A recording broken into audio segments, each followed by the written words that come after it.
이항영 전문위원과 함께하는 딱이거 시간입니다. 어서 오십시오. 네, 안녕하세요. 오늘은 어떤 얘기 준비하셨습니까? 네, 앞서도 이걸 좀 해드렸는데요.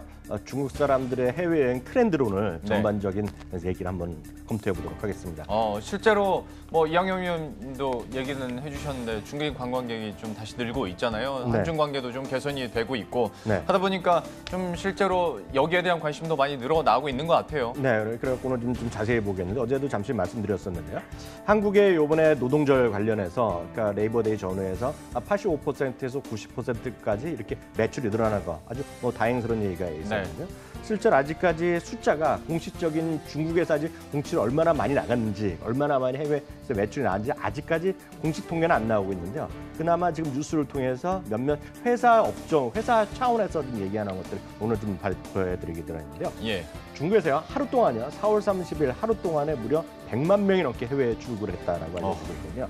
우리나라가 사상 최대로 많이 나가면 하루에 한 보통 11만 명에서 12만 명 정도 나가거든요. 네. 그러니까 엄청난 숫자가 하루에 나갔다. 중국 네. 사람 보셔야 되겠는데요. 문제는 이 중에서도요 실제로 제일 많이 건수하고 알리페이 같은 경우 있지 않습니까? 네. 알리페이 같은 경우에는 하루에 그동안 이번에 그 기간 동안에 결제 건수가 자체가 5배가 늘어났고요. 예. 전체적으로요. 그리고 특히 북미라든가 유럽에 최근 들어서 많이 들어가기 시작했는데 무려 결제 건수가 10배 가까이 늘어난 엄청난 숫자를 보여줬다는 것이 정말 깜짝 놀라는 것 같아서 오늘 다시 한번 집중해서 설명드리고자 합니다. 확실히 중국이라 그런지 규모 자체가 다르네요. 네. 예, 단위 자체도 다르고. 네. 현재 상황을 간단하게 설명을 해드렸는데요. 오늘 제목이 중국이 해외여행 트렌드를 통한 투자 아이디어인 만큼 네. 해외여행 트렌드가 어떤 건지도 그러면 얘기를 해주셔야겠어요. 오늘은 거의 단독이나 마찬가지거든요. 네. 대한민국 네이버에 아무리 찾아봐도 안 나오는 얘기만 네. 좀 말씀드렸는데요. 오늘 주로 인용할 자료는요. 여러분들 시청률 조사할 때 보면 닐슨 많이 나오지 않습니까? 그럼요. 예. 바로 그 닐슨에서 중국인의 해외여행 트렌드 2017년 전체적인 아웃바운드 중국 사람의 여행과 어떤 것을 소비하는지에 관한 전반적인 보고서 전체를 제가 다 읽었거든요. 예. 보고서를 갖고 제가 인용한다 해서 말씀드리겠고요. 닐슨이라는 건 아시다시피 쉽게 얘기해서 시장 점유율이라는 개념이 전 세계에서 가장 먼저 역사에서 가장 먼저 얘기한 기업이니까 그만큼 좀 믿으셔도 되겠다라고 예. 일단 이해하시면 되겠습니다. 그러면 여기 중에서 좀 특징적인 트렌드는 뭐가 있을지 좀 꼽아주시겠어요? 네, 크게 봐서 2017년에요. 해외 여행객은 1억 3,100만 명이 돼서 전년 동기만 7% 정도 먼저 늘어났고요. 해외 소비 규모로 보면 2,611억 달러입니다. 그래서 전년 동기 대비 4.5% 늘어나서 세계 최대 규모가 늘어났는데요. 지금부터 이제 본격적으로 특징적인 트렌드를 몇 가지 살펴보겠는데요. 중국 사람들은 보면 저도 어저께 좀 스터디하면서 깜짝 놀랐는데요. 비용보다 있죠. 예를 들어 비용보다는 다양한 경험이 더 중요하다 얘기하고 있어요. 비용 자체보다. 그러니까 싼 거 이거 별로 안 통하는 거가 되겠는데요. 실제로는 비용이 중요하던 응답은 34%에 불과했는데요. 실제로 보면 비중국, 아래는 비중국은 빨간 게 나오거든요. 비중국인은 50%입니다. 그러니까 전 세계 사람들이 보통 50% 정도는 어디 여행 가면 얼마짜리냐, 얼마 들어가냐를 생각하는데 그렇죠. 중국 사람들은 전 세계 어느 나라 사람보다 좀 적게 생각한다 그래요. 그러니까 34%라고 하고 그보다는 자연 경관이라든가 이런 것들고 안전도 그리고 중국 사람 아직 미국의 비자가 필요하기 때문에 비자를 좀 쉽게 받을 수 있는 것들 이런 것들을 좀 고려한다라고 일단 이해하셔야 되겠습니다. 그러면 첫 번째는 이렇게 다양한 경험이 중요하다라고 얘기를 했는데 저는 사실 이것보다 네. 이 사람들이 얼마나 쓰는지가 더 궁금하거든요. 그러니까 그러니까 어디에 주로 많이 쓰냐는 건데요. 예.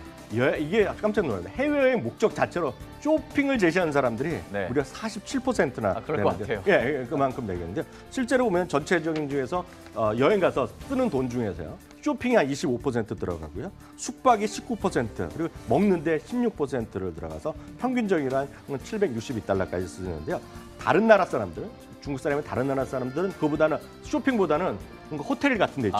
네, 숙박 그렇죠. 이런 것들 좀 고급스럽고 좀 이런 데 좀 찾는 거가 될까요? 예. 식사 그리고 쇼핑은 15%밖에 차지하지 않으니까 얼마만큼 중국 사람들이 쇼핑에 오리엔트 돼 있다라고 일단 이해하시면 되겠습니다. 우스갯소리로 중국 관광객 오면 이거랑 이거 빼고 다 주세요 이렇게 그러니까. 산다는데 예. 실제로 여기에 많이 중점을 두고 있다라고 네. 닐슨에서도 보고서를 통해서 밝히는 모습이었고 네. 또 한 가지는 중국 관광객을 노리려면 네. 페이 시장도 준비가 돼 있어야 된다면서 이미 물론 몇 년 전부터 네. 우리나라에서도 적극적으로 좀 펼쳤잖아요.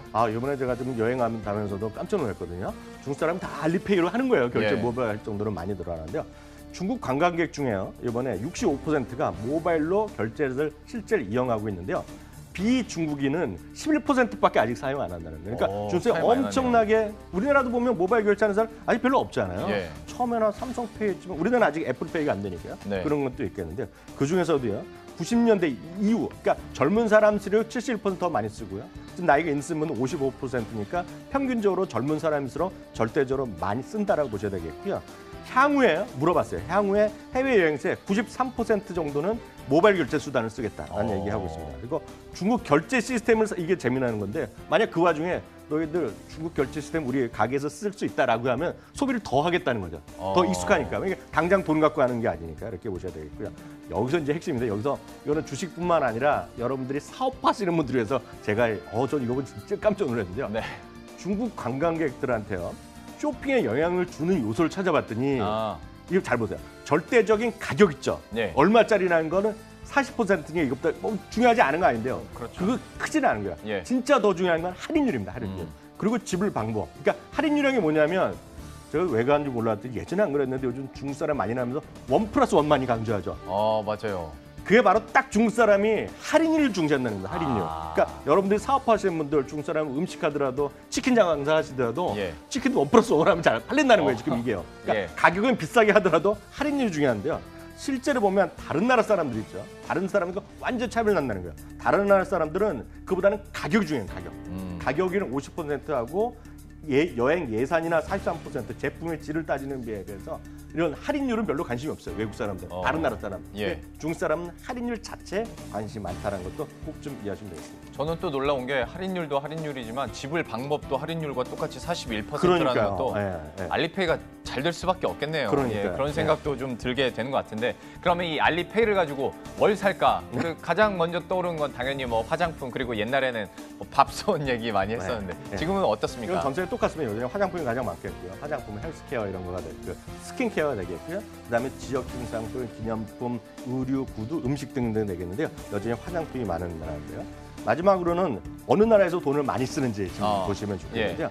중국이요 평균적으로 3,064달러를 현지 가서 쓴다고 합니다. 거기 예. 보면 뭐 여행 왔다 갔다 비행기 제외하고 숙박이라든가 먹는 거 이렇게 등등 쓰는데 전 세계 평균인데요. 한국이 그래도 3번, 4번째로 많은 나라입니다. 그래서 미국은 워낙 또 미국이니까 멀리 가니까 4,400달러 많이 쓰고요. 유럽 가서는 3,700달러, 호주는 3,500달러, 한국은 3,000달러로 일본보다 여전히 많다는 것 자체가 아주 큰 차이는 아니지만 여전히 한국이 인기 있는 건 분명하다라고 보셔야 되겠는데요. 문제는 이제 주식시장 그렇죠. 아이디어가 이제부터 좀 말씀드리겠는데요. 예. 한국 시장만 보면은요. 한국 시장만 보면 늘 말씀드리지만 호텔신라, 뭐 신세계도 좋고요. 그리고 관련된 것들 여러 가지 뭐 이런 면세점 이런 거 화장품도 좋다는 얘기죠. 좋다는 얘기인데요. 글로벌 시장을 전체적으로 다 보면 결제 시장 대표주야. 특히 중국 사람 입장에서는 다시 한번 말씀드리지만 알리바바가 탑픽이 될 수밖에 없다라고 그러게요. 그래서 알리바바가 제가 어저께도 말씀드리면서 3% 올랐고 오늘도 한 2% 올라가면서 사상 지역과 완전히 근접해 있는데요. 제가 봤을 때 여기에 답은 딱 나와 있습니다. 닐슨이 설문조사한 걸 볼 수 있다 그러면 그걸 제가 확인해 봤대요. 예. 해외 결제 시에요.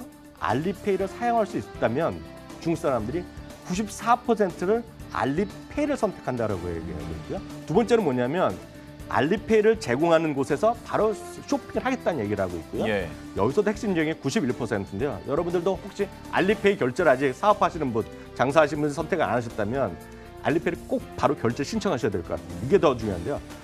알리페이를 만약 쓸 수 있는 그런 상점 있다거나 아니면 음식점 있으면 더 사거나 더 먹겠다는 겁니다. 내가 보기에 이미 중국 사람과 관련된 거는 제가 웬만한 건 다 한국 주식도 좋다 그러는데 예. 답은 정해져 있다. 알리바바가 정말 답이다라고 보셔야 되겠고요. 월가 시각만 하나 말씀드리면 예. 월가의 투자 의견은 강력 매수입니다. 매수가 14명인데요. 보유 의견 1명도 없고요. 매도 의견 1명도 없고요. 목표 주가 평균 240달러로요. 지금 가격 대비 여전히 24% 정도 상승률이 있다 이렇게 말씀드리고 싶네요.